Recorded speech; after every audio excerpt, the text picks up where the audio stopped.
Welcome to only IAS. स्वागत है आप सभी लोगों का प्रीलिम बूस्टर न्यूज डिस्कशन में। आज 28 जुलाई 2022 है, तो आइए देख लेते हैं कि ऐसे कौन से इंपॉर्टेंट आर्टिकल्स हैं जो आज हमें कवर करने हैं। हमारा first article FCRA amendment rules 2022 के बारे में है। मेरे एक मित्र ने मुझसे कहा कि पैसा ही सब कुछ नहीं होता। मुझे लगा बहुत ही गंभीर बात है। फिर उसने कहा यूं तो पैसा ही सब कुछ नहीं होता, लेकिन फिर भी मुझे वही चाहिए। मैंने कहा ये तो सही बात है, लेकिन फिर मैंने उसको समझाया कि देखिए, जब खूब सारा पैसा मिल जाता है ना, तो उसके बाद जो अकेलापन महसूस होता है वो मुझे चाहिए। वो वाला अकेलापन मुझे महसूस करना है। मजाक की बातें चलती रहती हैं। इन बिटवीन ये समझिए कि पैसा बड़ी खराब चीज़ है। ऐसा आपने कई बार लोगों को एग्जाम्पलीफाई करते हुए सुना होगा। पैसे का मिसयूज मैसिव स्केल पे हो सकता है, स्पेसिफिकली अगर वो पैसा देश के बाहर से आ रहा हो तो। अगर पैसा देश के बाहर से आ रहा है तो फिर उसका इस्तेमाल देश विरोधी गतिविधियों में किया जा सकता है। And that is the reason कि जो पैसा देश के बाहर से आता है, जिसे कहा जाता है फॉरेन कंट्रीब्यूशन, उसके ऊपर कई प्रकार के रूल्स एंड रेगुलेशंस होते हैं। फॉरेन कंट्रीब्यूशंस को रेगुलेट करने के लिए FCRA को फॉर द फर्स्ट टाइम 1976 में इंदिरा गांधी जी के द्वारा बनाया गया, क्योंकि इमरजेंसी का समय था और उन्हें ऐसा लगता था कि फॉरेन कंट्रीब्यूशन के माध्यम से उनके खिलाफ गतिविधियों को बढ़ावा दिया जा सकता है। समय समय पर इस कानून में परिवर्तन किए गए और इसे 2010 में अमेंड भी किया गया। 2010 के FCRA एक्ट को आधार बनाकर 2011 में इसके लिए रूल्स बनाए गए, जिसे कहा गया foreign contribution regulation act rules 2011। इन रूल्स में भी कई बार परिवर्तन किए गए हैं।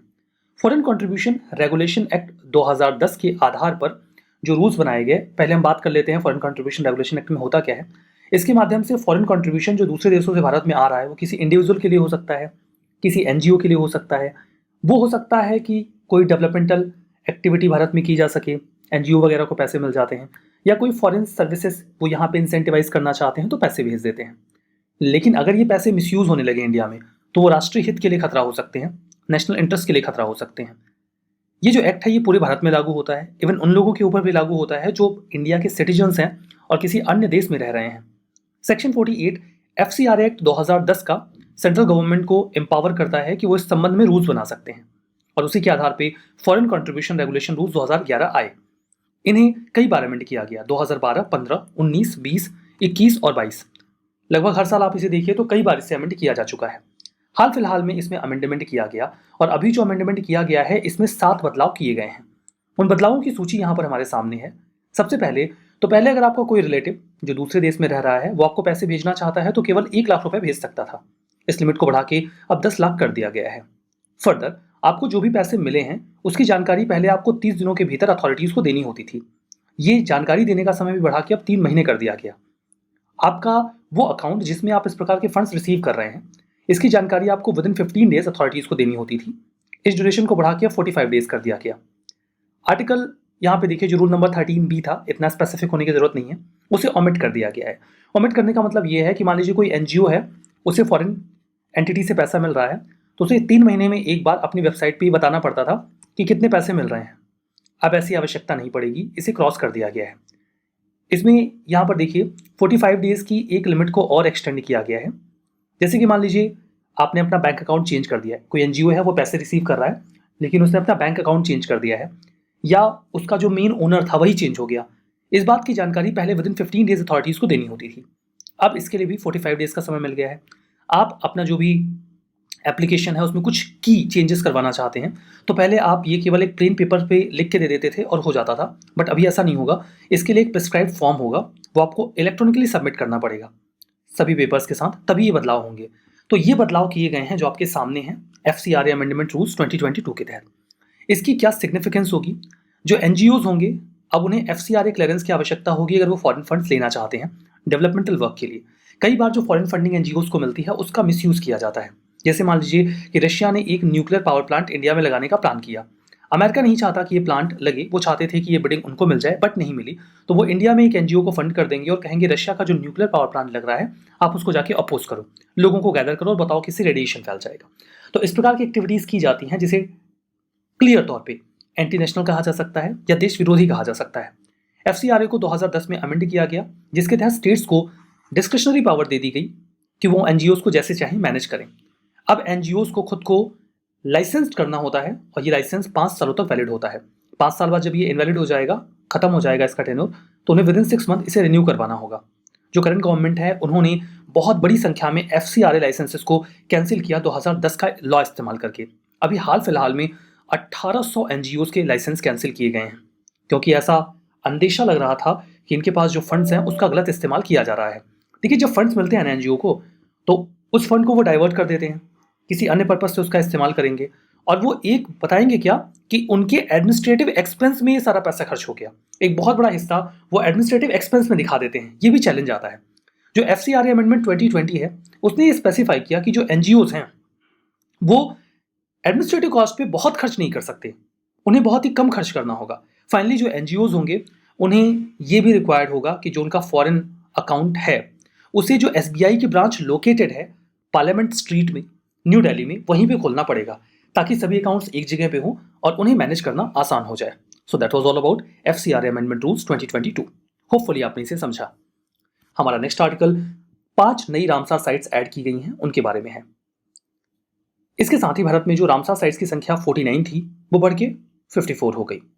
पांचों का नाम देख लेते हैं, डिटेल्स देख लेते हैं।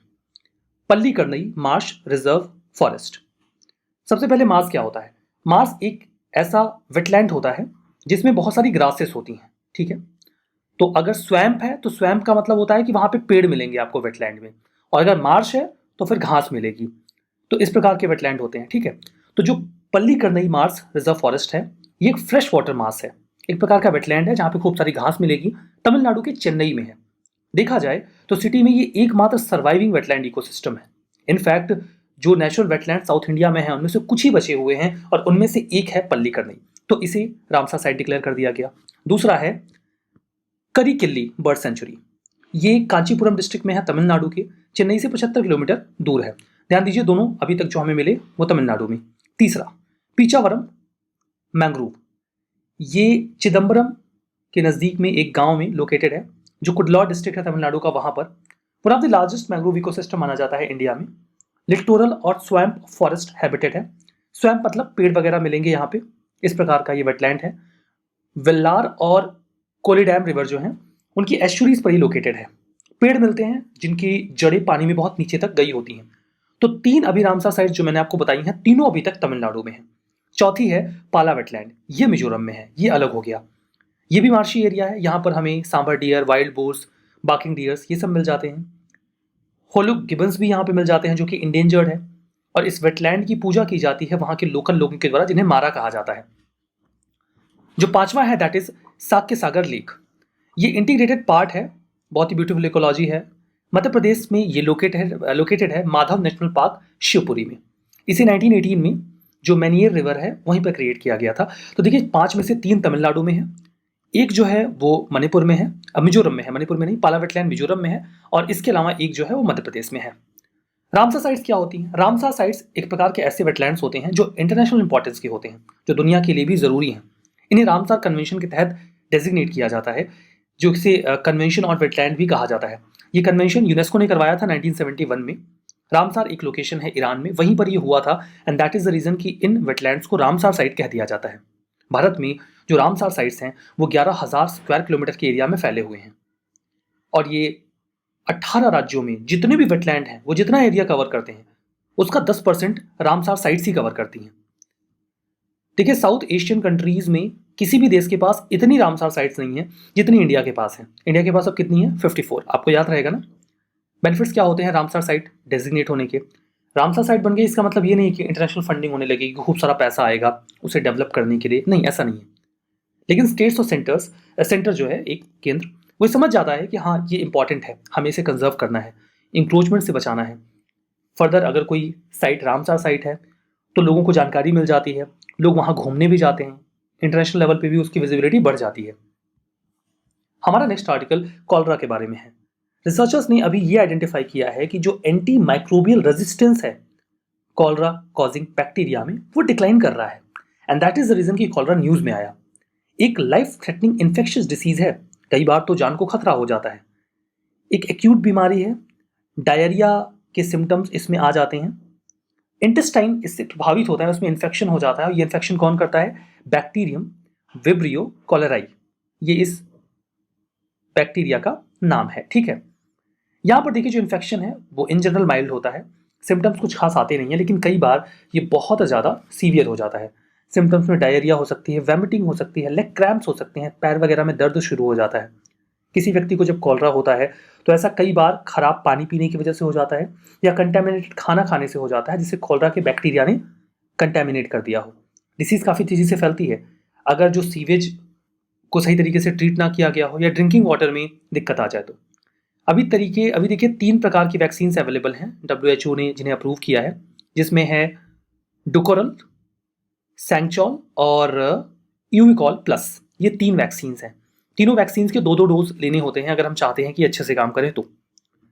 हमारा next article international space station के बारे में है।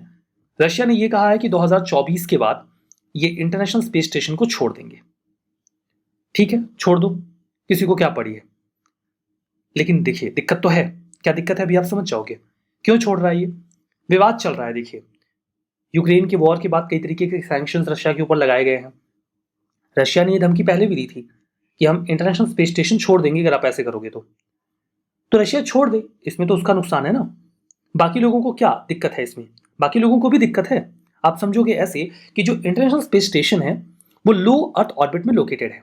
इसे 5 देशों ने मिलकर बनाया। नासा यूएसए, रॉसकॉस्मोस ये एजेंसीज हैं रशिया की, जाक्सा जापान की, ईएसए यूरोप की और सीएसए कनाडा की, कैनेडियन स्पेस एजेंसी।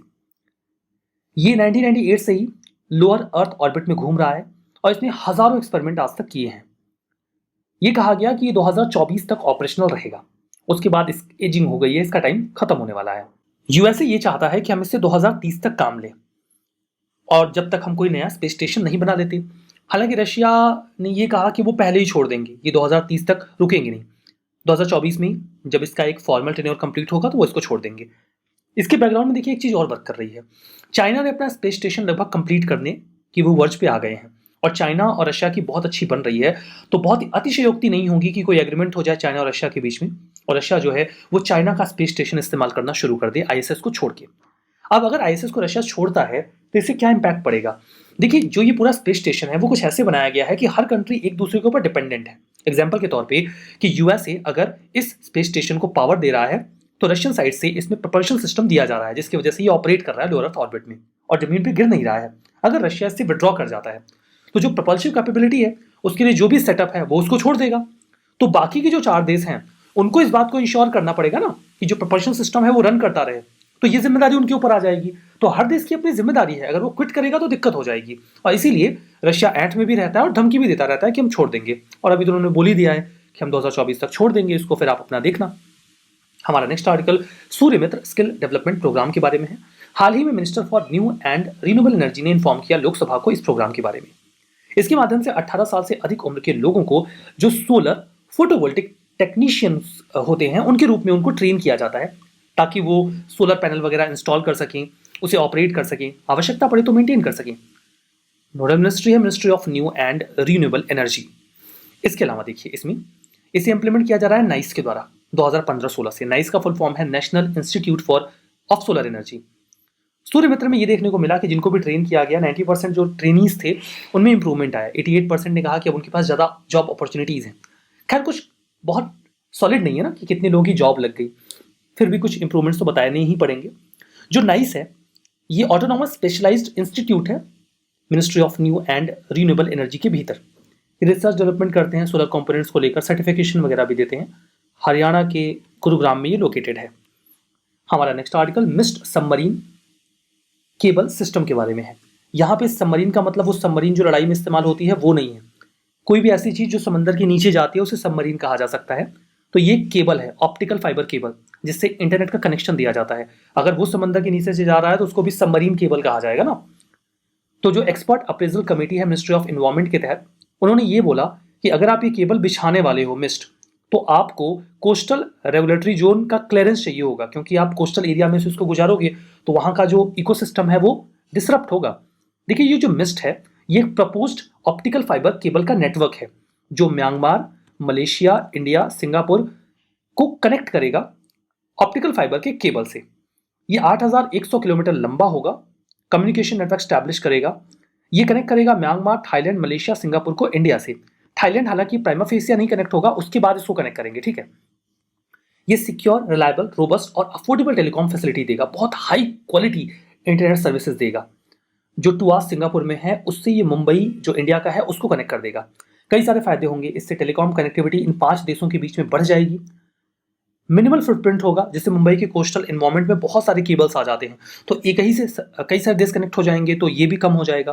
थर्डली कि वही स्टेक होल्डर्स के बीच में जो कॉन्फ्लिक्ट होता है कि बहुत सारे केबल्स को लैंड करवाना है चेन्नई की कोस्ट पे, वो प्रॉब्लम भी थोड़ी रिजॉल्व हो जाएगी। ठीक है, तो ये तो फायदे हो गए। हमारा next article national anti doping bill 2021 के बारे में है, जिसे अभी हाल ही में लोकसभा में पास किया गया। इसके तहत ये कहा गया है कि हम एक नेशनल एंटी डोपिंग एजेंसी बनाएंगे, नाम होगा नाडा। ये देखेगा कि स्पोर्ट्स में डोपिंग ना हो। डोपिंग में देखिए होता क्या है कि आप कोई एडिटिव सब्सटेंस ले लेते हैं, कोई स्पोर्ट्स पर्सन ले लेता है, जिससे अचानक से उसमें एनर्जी आ जाए और उस एनर्जी का इस्तेमाल वो अपने स्पोर्ट्स में कर लेता है। लाइक उसे रन करना है, रनिंग करनी है, तो वो बहुत तेजी से दौड़ पाएगा। उसे वेट लिफ्टिंग करनी है तो वो ज्यादा वेट उठा पाएगा, बिकॉज उसने कुछ एडिटिव सब्सटेंस ले लिया है। तो इस प्रकार के एक्टिविटी को डोपिंग कहा जाता है। इसे रोका जाता है स्पोर्ट्समैनशिप को फेयर बनाने के लिए। तो ये सारे काम इस एजेंसी को सौंप दिए जाएंगे। ये प्लान करेगा, इंप्लीमेंट और मॉनिटर करेगा कि जो एंटी डोपिंग एक्टिविटीज हैं वो ना होने पाए।